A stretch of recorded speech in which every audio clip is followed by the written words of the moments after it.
নদীর জীবিত চিংড়ি চলে আসছে আলহামদুলিল্লাহ, একেবারেই ফ্রেশ কোয়ালিটির মিডিয়াম সাইজের চিংড়ি যাদের প্রয়োজন, মিডিয়াম এবং বড় সাইজ মিক্স। দেখেন এখনো জীবিত, যাদের প্রয়োজন দ্রুত অর্ডার করুন। ওয়ালাইকুম। জ্যান্ত নদীর একটি কাতল বীজ 6 কেজি ওজনের, 5 কেজি 990 গ্রাম, মানে 6 কেজি আছে। যারা কাতলটা পছন্দ করেন, নদীর কাতল মাছ যোগাযোগ করতে পারেন। একদম ফ্রেশ জ্যান্ত, এই যে এখনো কাঁচা উঠতেছে।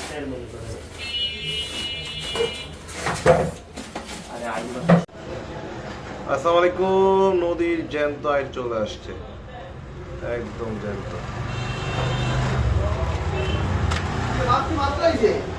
প্রায় 6 কেজি ওজনের মাছটা আছে, যারা নিতে চান ইনশাল্লাহ দেওয়া যাবে, একবারে ফ্রেশ। দেখেন এখনো কানসাটা উঠতেছে, সুন্দর একটা মাছ, যারা নিতে চান ইনশাল্লাহ দেওয়া যাবে।